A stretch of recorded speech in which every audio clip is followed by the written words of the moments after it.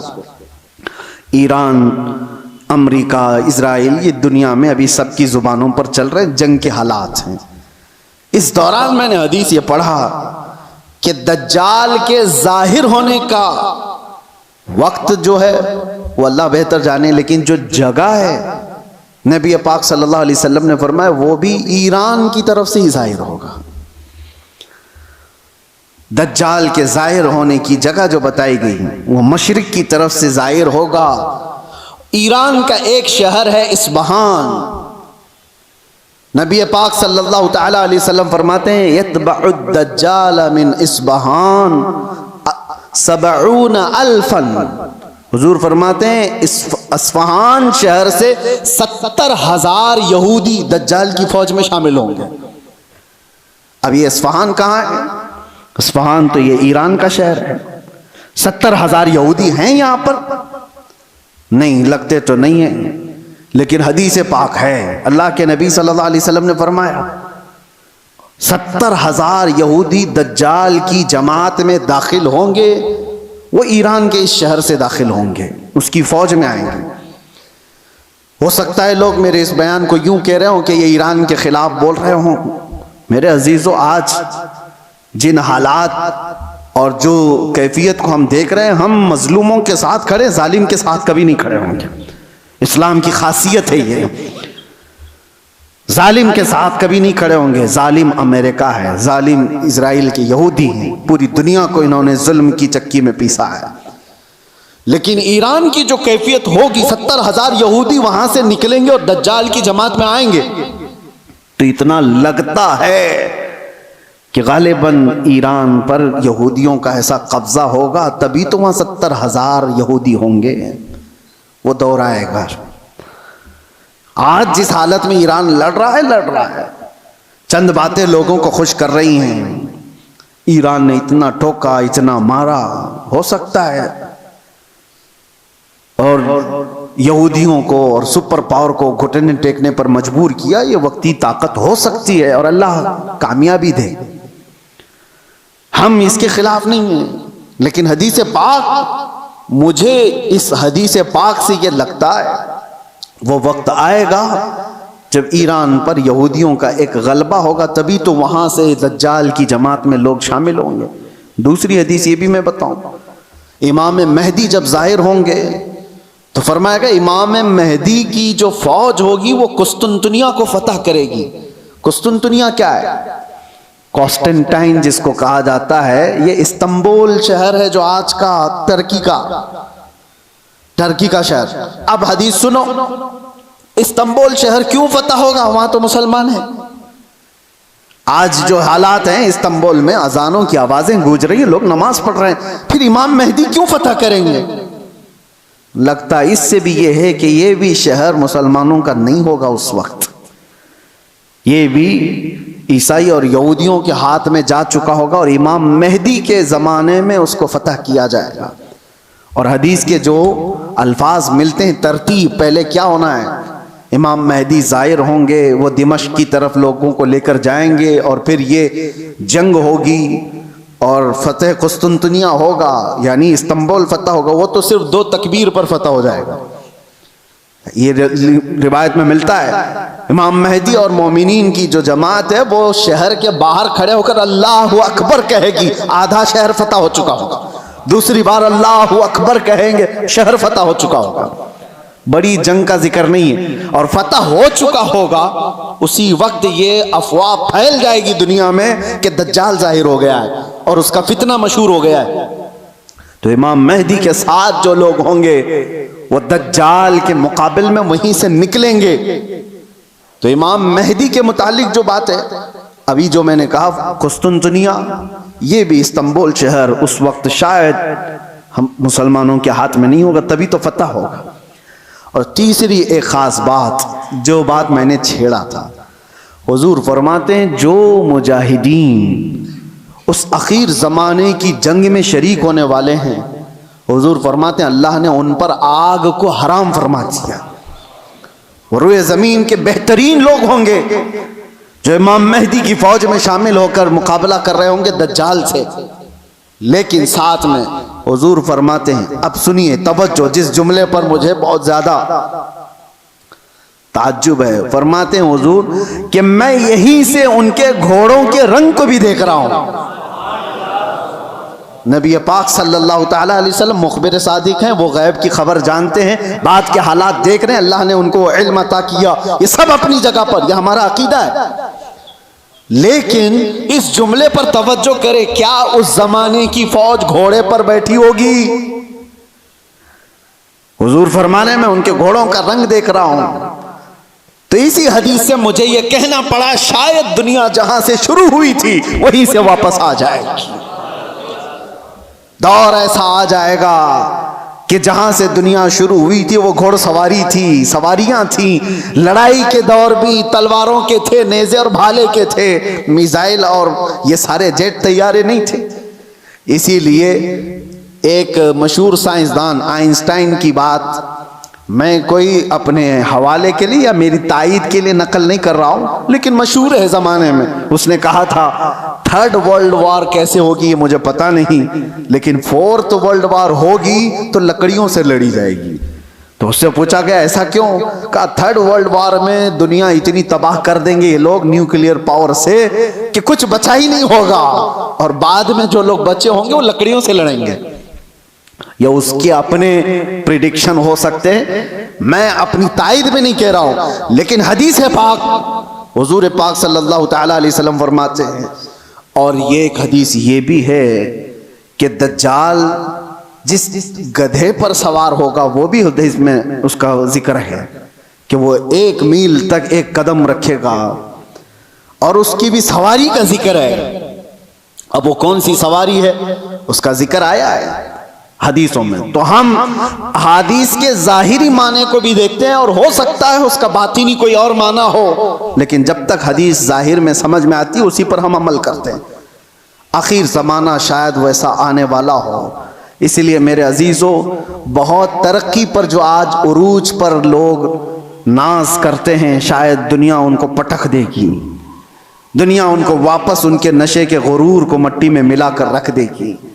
آج جن کے پاس پیٹروٹ میزائل ہیں، جن کے پاس چاند میں جانے کی صلاحیت، جن کے پاس مرین پنڈبیاں ایسی کہ سمندروں کو چیر کر کے نکلنے والی سارے ہتھیار سب کچھ تھا ان کے پاس، لیکن جس دن یہ ساری ٹیکنالوجی مار دی جائے گی، ختم کر دی جائے گی، یہ کسی اور کے ذریعے سے نہیں، تم آپس میں مار لو گے ایک دوسرے کو.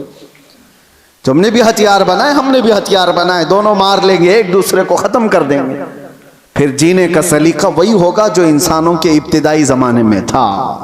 انسان دنیا میں جس طرح سے بغیر لباس کے سادہ سا آیا تھا، اسی انداز سے پھر جینے کا طریقہ سیکھ لے گا، اور دنیا وہیں پر آ جائے گی. اور ایک حدیث حضور پاک صلی اللہ تعالیٰ علیہ وسلم نے آخری وقت کے متعلق جو فرمایا کہ قیامت جب آئے گی تو کیا حالت ہوگی اس وقت، اور حضور نے فرمایا صرف شریر لوگوں پر، کفار و مشرکین پر قیامت آئے گی. ایمان والے ختم ہو چکے ہوں گے، حتیٰ کہ کعبہ شریف بھی جلا دیا جا چکا ہوگا. حدیث پاک میں ملتا ہے کعبہ کو ختم کرنے والا ایک حبشی شخص آئے گا، قرآن اٹھا لیا جائے گا روئے زمین سے.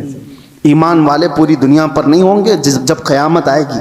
اور قیامت آنے کے وقت، عین وقت جو سور پھونکا جائے گا، اس وقت لوگ کیا کر رہے ہوں گے؟ اس وقت حضور فرماتے ہیں کہ سب اپنے اپنے کاموں میں مشغول ہوں گے. کوئی کھیتی باڑی کر رہا ہوگا, ہل چلا رہا ہوگا, کوئی کپڑا کاٹ رہا ہوگا اور وہ وہیں سے اپنی کینچی پھینک دے گا, ہل چلا رہا ہوگا وہی پھینک دے گا, وہ آواز سنتے ہی, یہاں تک کہ حاملہ عورت کے پیٹ سے بچہ نکل جائے گا اس آواز کی دہشت سے. دودھ پلانے والی ماں اپنے بچے کو پھینک دے گی. یہ جو حدیث میں ہے, وہاں پر بھی دنیا کی بڑی ترقیات کا ذکر نہیں ہے. یہ نہیں ہے کہ بہت ہائی فائی انٹرنیٹ میں آدمی بیٹھا ہوگا یا مشینیں چلا رہا ہوگا. وہاں پر بھی حدیث میں ذکر ملتا ہے کہ ہل چلا رہا ہوگا, کینچی کاٹ رہا ہوگا. پھر مجھے یہی کہنا پڑتا ہے کہ دنیا جہاں سے شروع ہوئی تھی انہی حالات پر آ جائے گی. یہ کینچی ہاتھ میں لے گی اور ہل ہاتھ میں لے گی, زمین میں بیج بوئے گی اور فصل اگائے گی, اور جب آئیں گے تو چکی پیس کر کے اپنے گھر کے کھانے کا انتظام کرے گی. بہرحال جو بھی حالات ہیں, ہم دنیا کے آخری وقت پر آ چکے ہیں. اور ایک یہ بھی بات میں کہہ کر کے جاتا ہوں, بعض بزرگوں نے فرمایا امام مہدی کب ظاہر ہوں گے, تو اس کے متعلق بزرگوں نے فرمایا جب سارے مومنین دعا کرنے لگ جائیں کہ اے اللہ امام مہدی کو ظاہر فرماتے, تو اللہ تبارک و تعالی قریب ہے کہ ان کو ظاہر فرمائے گا. لیکن آج کی سچویشن یہ ہے, میں دیکھتا ہوں ہم ساری دعائیں کرتے ہیں, کیا مومنین کی عام جماعتیں امام مہدی کے ظاہر ہونے کی دعا کرتے ہیں کہیں؟ یہ دعا کا بھی رواج عام ہو جائے کہ اللہ امام مہدی کو ظاہر فرماتے. جب یہ دعا کثرت سے ہونے لگی کہ وہ آ جائیں گے امام مہدی کے ظاہر ہونے کی. اور دوسری حدیث یہ بھی ہے, یذہل الناس, حضور فرماتے ہیں ان ذکر دجال, دجال کا ذکر کرنا لوگ چھوڑ چکے ہوں گے, علماء ممبروں سے بیان کرنا ختم کر چکے ہوں گے, تب دجال آئے گا. جب تک دجال کے بارے میں اویئرنس ہوگا لوگوں کے درمیان, دجال نہیں آئے گا. لوگ بیان کرنا چھوڑ چکے ہوں گے اور اس کا ذکر کرنا ترک کر چکے ہوں گے. یہ دونوں چیزیں ہمارے اندر آنے نہ پائیں.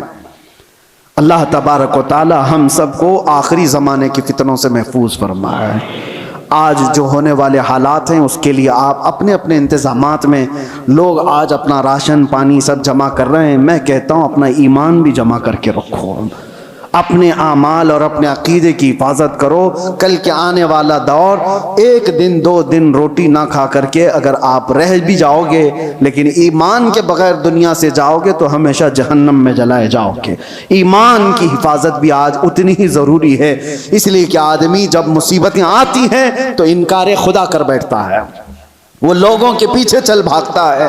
وہ دور آئے گا جب لوگ اپنے مال کی طرف تمہیں بلائیں گے, تمہارے پاس ہوگا کچھ نہیں تو بھاگو گے ان کے پاس, اپنا ایمان بھی بیچ دیں, سب کچھ, کہ مجھے میرے بچوں کو کھلانا ہے, میں آج اس کے پاس جاؤں گا, اس کے پاس مال ہے, اس کے پاس کھانا پانی ہے, اس کے پاس راشن ہے, یہ سب کچھ دے رہا ہے. یہ کہا گیا کہ دجال روٹیوں کے پہاڑ لے کر چلے گا. جب دنیا میں قحط ہوگا لوگ کھانے کے محتاج ہوں گے اور دجال کے پاس غذا کے پہاڑ ہوں گے, چل رہے ہوں گے ساتھ میں. دنیا بھوکی اس کے پیچھے لپک جائے گی کہ روٹیوں کا پہاڑ اس کے ساتھ ہے, تو کھانے کا ذخیرہ جس کے پاس ہوگا دنیا پاگل کی طرح اس کی طرف لپک جائے گی. تو آنے والا دور اگر قحط کا ہے تو آپ یہ بھی ایمان رکھو کہ جہاں کھانا بٹ رہا ہے وہاں ایمان والا نہیں جاتا. جہاں میرے مصطفیٰ کی محبت بٹ رہی ہے بھوک کو ترک کرے گا, میرے آقا کے قدموں کو اختیار کرے گا. اللہ تعالی ہمیں حضور کے قدموں میں زندگی عطا فرمائے, ایمان کے ساتھ زندہ رکھے اور ایمان کے ساتھ اس دنیا سے اٹھائے. وآخر دعوانا الحمدللہ رب العالمین. السلام علیکم. یا میرے اللہ رحم کرنا, سچ میں مفتی سلمان اظہری جی نے قرآن کی ہر آیت کا جو ترجمے کے ساتھ بیان دیا ہے اس کو سن کر سچ میں بہت ساری باتیں کلیئر ہوتی ہیں, بہت ساری نشانیاں ہیں قیامت کی جو ظاہر ہو چکی ہیں. اور اب دھیرے دھیرے مجھے بھی یہی لگتا ہے کہ یہ دنیا واپس سے اپنی پرانی حالت پر آ جائے گی. آپ کا اس ٹاپک پر کیا کہنا ہے مجھے کمنٹ کر کے ضرور بتائیے گا. آپ کو یہ مفتی سلمان اظہری جی کا بیان کیسا لگا ہے ضرور بتائیے گا. انشاءاللہ میں ملوں گی آپ سے کسی نیکسٹ ویڈیو کے ساتھ. اللہ حافظ.